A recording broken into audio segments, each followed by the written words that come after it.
Alright, what's up guys? Welcome back to the third and final match here with Blue-Red Living Kiki. A lot of good cyclers here, as foretold as well. Kiki is a bit weird in our opener, of course, but we also have Rayman, so I'm going to keep.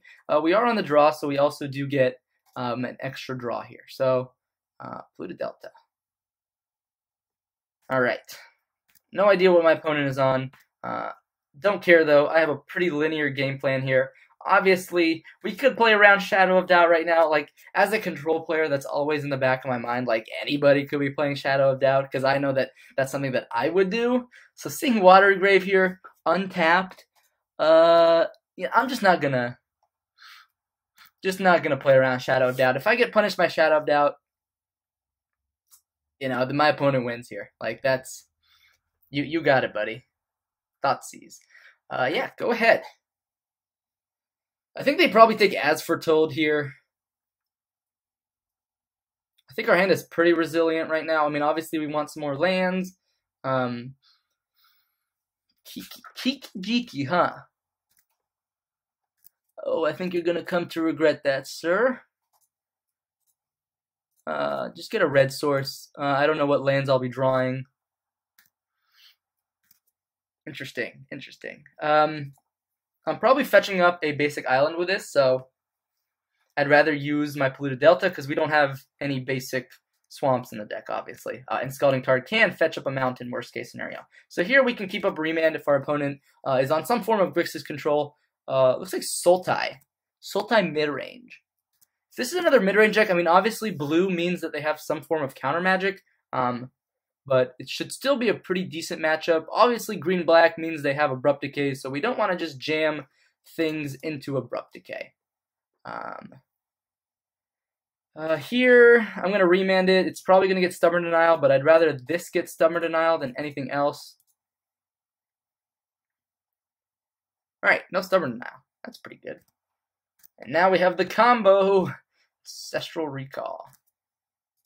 That is what I love about this deck. It can attack from so many angles. I don't even need to cycle things right now. Of course, our opponent could just be baiting us to tap out for this As Foretold. Man, we got baited. Oh, man, we got baited.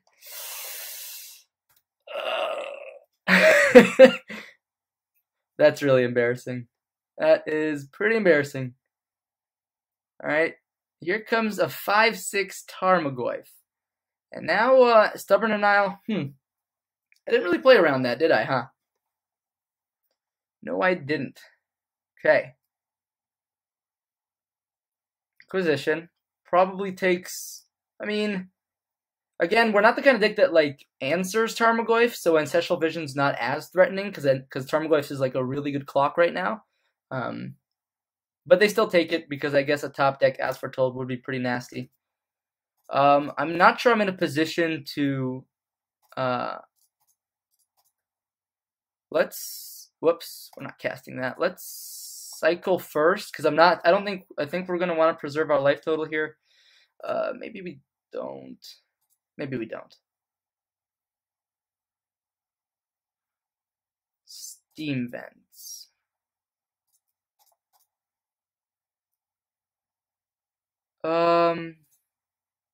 Faithless Looting. Well, that's a card we can cast this turn.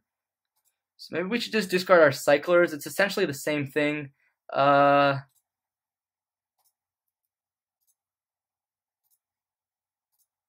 Could cycle first. Oh, God, that's getting into, like, really risky territory here.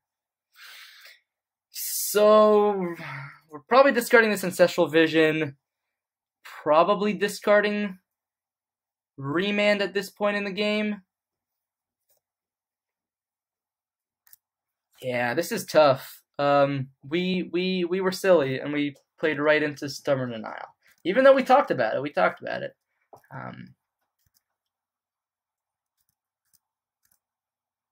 Alright, we got one turn to live here. Our opponent probably has a Snap Stub.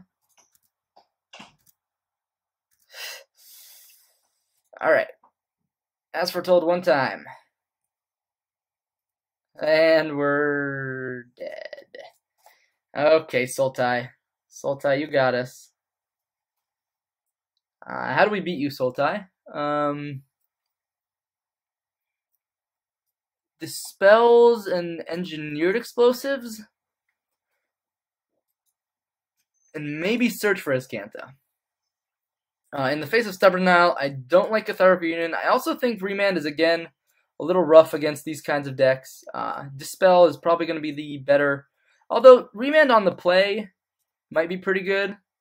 So, let's see. Maybe we don't need Engineer Explosives. It kind of depends how fair is our game going to be. Probably cut one Wraith and one Search for Escanta. Yeah, that looks good to me. Again, Remand's not stellar in this matchup here, but it's better than a lot of the stuff we could bring in. Yeah, I'm gonna keep that. I think if we can find a land off of Faithless Looting, then this is a keep. That's not the land I'm looking for. Oh, this is awkward. Alright, well, if we draw any other land in our deck at this point, other than Mountain number 2. Yep, there goes one of our living ends. If they Surgical Living End, then it might be kind of a tough game here.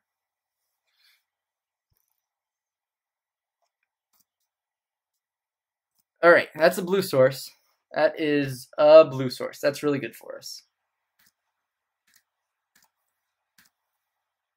Let's see what our opponent's follow-up is here. So a lot of black. Pack Rat, huh? That's really interesting. That is not what I expected out of my opponent. I'm going to go ahead and cycle the Curator to play around Surgical Extraction. So Pack Rat actually discards creatures, which means they can do that in response to Living End, which means they do get something back. Although they might not have another land here. They could have kept a greedy 7.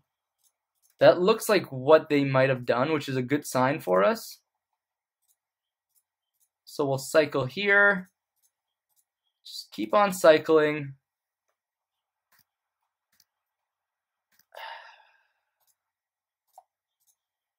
I'll Faithless Looting first before I make any decisions about what I want to do. Probably discard this Mountain and one of these Street Wraiths. I do think lands would be good to have. So now we're just looking for Living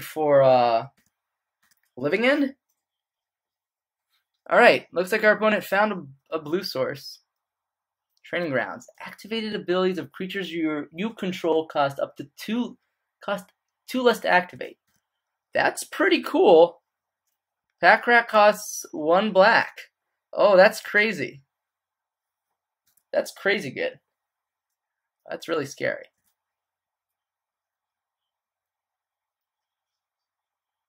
Hopefully they don't have more Pack Rats to discard here. Alright, they discard another Training Grounds. Makes sense. I should have brought Engineer Explosives in. EE would be pretty nice here. Dispel. Interesting. Okay. Cycle once. Ooh, Blood Moon. Not great. It would have been nice like a few turns earlier. Well, that's Blood Moon.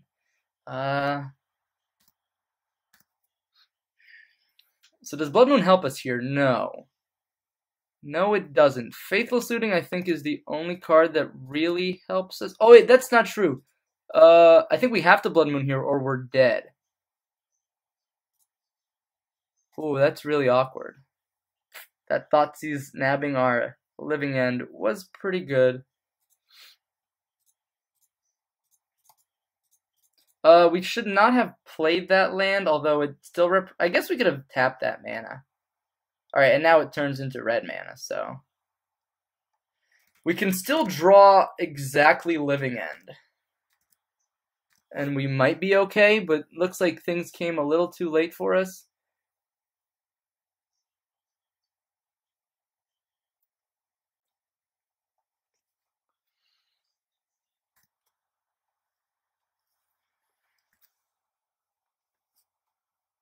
Okay, we take 9 here, potentially take another.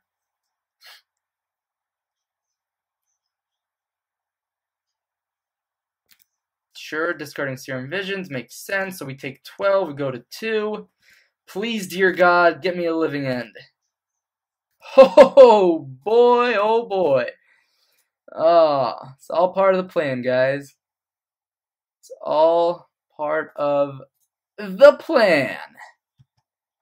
Dun dun dun. Oh God, I love this deck.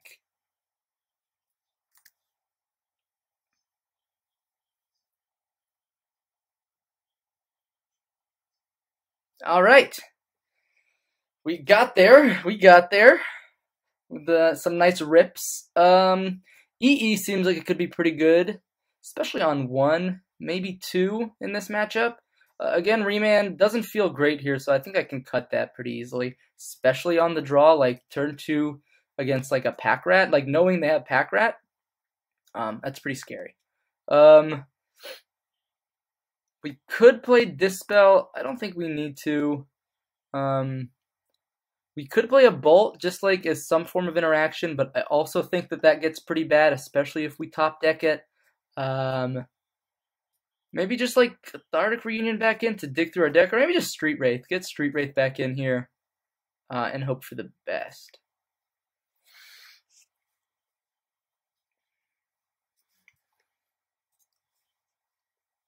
Okay, all right, that's a no-lander. We don't keep no-landers here. Oh, no, no. This will have to do.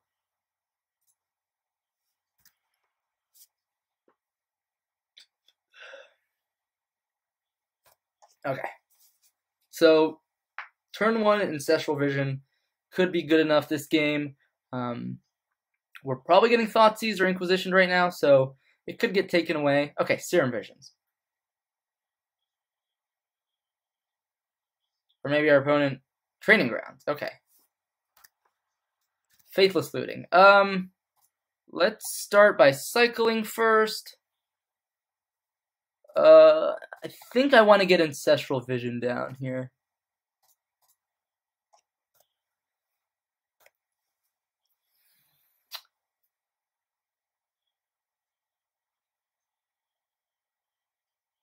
My opponent has a pretty nutty start here. Oh, wow, that is pretty good. Opponent's got a cool deck going. Very cool deck. Let's go ahead. I guess Shocking was a bit of a misplay. We didn't have to necessarily. Explosives, great, great.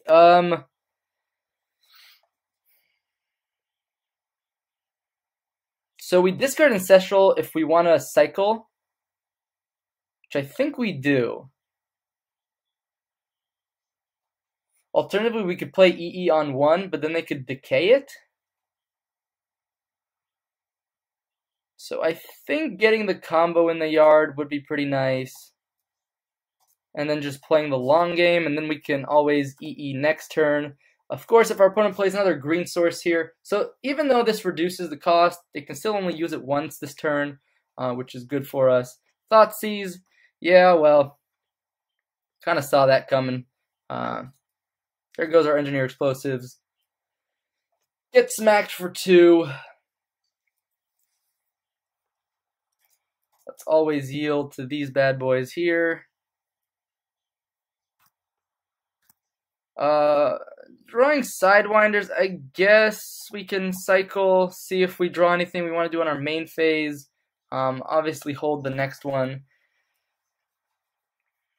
Alright, so we found a living end. We just need to find, although Duskwatch Recruiter is going to flip now, which is kind of a pain in the butt. And they found another Duskwatch Recruiter, so their creatures are going to cost less, and their trading grounds cost less, so everything costs less. That's pretty annoying, but it is what it is. They still are tight on green mana. Never mind, they have probably 2 green sources at this point. So when are our Ancestrals coming off? Because we really need some cards. 2 turns, 3 turns. We take 3 damage here. Goyf, 1 mana Goyf. Oh boy. Yeah, we're under a lot of pressure here. EE for 2 would have been nasty. It looks like our opponent's keeping up some form of counter magic, most likely, or potentially Abrupt Decay.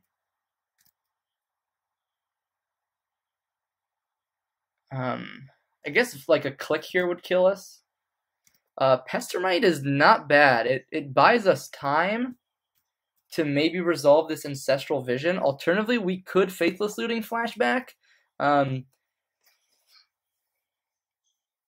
Not sure what's better necessarily. I mean, I don't know if we can even beat a Stubborn Denial at this point.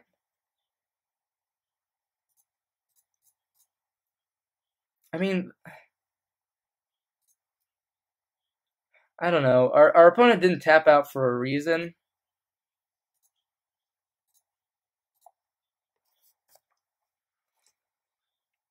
So if they do have like end step something here. Alright. Nothing so far. We know they have 1 Duskwatch Recruiter in hand, plus 2 unknowns. We take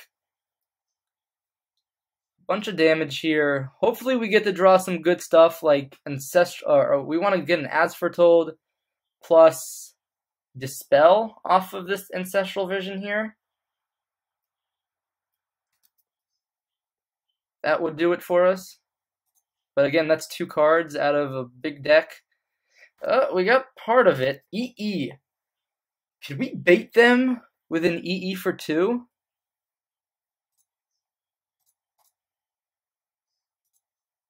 I like that. I like baiting. Oh, that's a pretty big non-bow with Living End, obviously.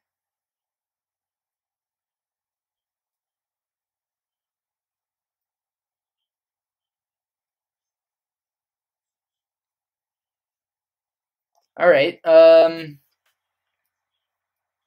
so far, we're fine.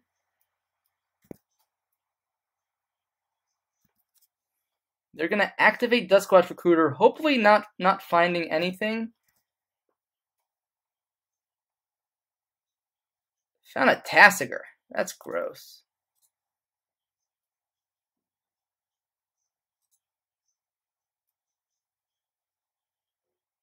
Yeah, I'm just gonna pop it right now. There we go, because I don't want them to activate Duskwatch Recruiter once more on their turn. So land, we know Tassiger is in their hand. Now we can go As Foretold, Living End. Tassiger does mean they have Stubborn Denial back up, but I feel like they would have popped off that Stubborn Denial if they had it. But what do I know? I guess Tassiger costs 2 less to activate too, which is pretty cool at Training Grounds, but I'm just going to go for it. Well, I also get Ancestral Vision back, which is nice.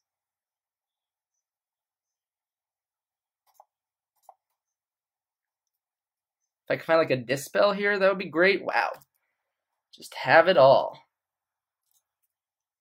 So we have quite a lot of stuff in our yard. I'm not going to fetch or do anything more.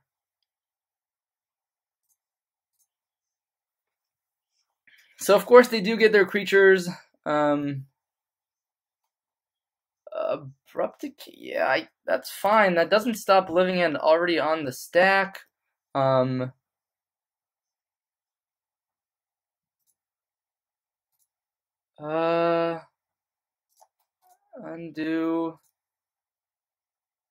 We want to. We have Dispel up, right? So I think we just tap here. I think our opponent got a little bit hasty there. Yeah, and then we just combo and we Dispel anything. Yeah, I mean, obviously our opponent had Abrupt Decay there, and it would have been definitely a game, to say the least. But then next turn we have Pestermite, and so we can probably survive a turn and make it. With Dispel backup, with Pestermite to tap down something weird happening. Overall, I think we played to our outs there. So thanks so much for watching, guys. And yeah, that was the last match. So stay tuned for the closing comments here, coming up real soon. All right, guys, welcome back to the closing statements or comments or whatever you want to call it here, with blue-red living Kiki. I think the deck performed really well. I mean, we got lucky a couple times. You know, obviously top decking living end at certain key moments, but the deck inherently does really powerful things. They force interaction from our opponent, and they punish the lack of interaction from our opponent. So we have this kind of blend of interaction, but also uninteraction, right? Because ultimately we don't really care what our opponent does. Like, we'll counter any spell in cycle, you know, we'll shut down any mana base, we'll kill all creatures, we don't care which, because we'll bring all of ours back. So ultimately, like, the deck is interactive, but not like in the sense that you would think of regular mid-range or control decks, you know? So the deck forces interactivity from our opponent's side, and that's ultimately what's going to make for some very interesting matches. So we didn't see any dedicated graveyard hate that I can think of. Ultimately, though, that is one of this deck's biggest weaknesses, so do take that into account. I'm not quite sure how to combat that yet with the sideboard, but I will obviously tinker. This is like version number 2 or maybe 3 that I've been playing around with, so like it's far from perfect, but I think it's really cool, and I really wanted to share it with you guys. But I'm really happy with how it performed. I think the mid-range matchups are really good. Obviously, living end always, any living end deck has a really good mid-range matchup. But mid-range decks are packing rest in pieces, relics these days. So it's not necessarily a lock, you know. And the fact that we can't instant speed living end means we can be a little bit worse off than some of the living end decks that play the Cascades rather than the As Foretold. Also opens it up to Abrupt Decay, as we saw. It wasn't relevant, but it did come up, which is something you want to think about if you want to just jam As Foretold. Make sure you can get value off of it the turn that you, play it. And what's really nice is, again, what I really love about the deck is the Ancestral Vision and Living End. They're both like really, really powerful payoffs for As Foretold. And the deck is just in general doing powerful things, you know. You're either winning the game on the spot, or wrecking your opponent's board and flooding yours, or just shutting off your opponent's mana base, or just drawing 3 cards and outvaluing your opponent. You can even hardcast all these big dumb creatures here that you see. It's not even like, you know, the end of the world if, you know, your opponent shuts down your graveyard, because if they're not applying pressure, you can start playing 4/4 flyers, 5/5 hexproofs. You can start pestermiting, exarching their land, tempoing them out. And then, of course, you always just have the natural Kiki kill, right? It's nice that you can get out of your graveyard and win that way, but it's not necessary. And Teleria West, while it wasn't necessary the one turn that I think we just had it all, but Teleria West just being not only a blue source, but also a tutor for Ancestral Vision, Living End, and even Engineer Explosives out of the sideboard, I think that's fantastic. I think this deck just has a lot of synergies, and obviously, when it comes to deck with synergies, you get to the point where, like, there's a point where there's a lot of interaction from your opponent's side that it's really hard to win, but you can beat through minor interaction as your opponent is trying to deploy their own game plan. So like Thought Seizes and even a couple counter spells, like, you can maybe beat that as long as your opponent isn't applying pressure. And again, that goes for most combo decks or most decks that rely on some synergy. Eventually you can rebuild and get something going if your opponent's not applying pressure. Anyways, I do hope you enjoyed this series. If you have any recommendations for this build here, I'd love to hear it again. I haven't shared this with anyone yet, so this is the first eyes. This is the first, you are seeing this for the very first time. Any ideas that you have, again, all I've figured out how to build here is a deck from cards that I could think of that would be useful for it. And as this As Foretold Living End archetype grows, obviously more cards will maybe become apparent to me. But right now, this is what I have. So if you guys have any ideas about how to fix it, how to make it better, I think it's very competitive, does a lot of powerful things. and ultimately doesn't care about what your opponent does. And as sad as that is for me to say, as a hardcore control player in Modern, I think that is it. That is the direction of where Modern is going, where you want to deploy a game plan that ultimately doesn't care about what your opponent does, but you can still interact with them if necessary. Which we can see in the form of remands, we can see in the form of Exarch Pestermite tapping things down, we see in the form of Blood Moon shutting mana bases, and we see it in the form of Living End, wrecking an opponent's a creature board or something like that. But yeah, anyways, that's all I have to say about the deck. I really hope you enjoyed watching it, because I really enjoyed playing it. This is not something I've ever really played before, this kind of archetype, but it feels like it's right up my alley, and hopefully you guys could enjoy watching that gameplay. Anyways, thanks so much for watching. I probably won't be able to make another video for a little bit of time, but hopefully this will be enough for the time being. Anyways, see you guys later.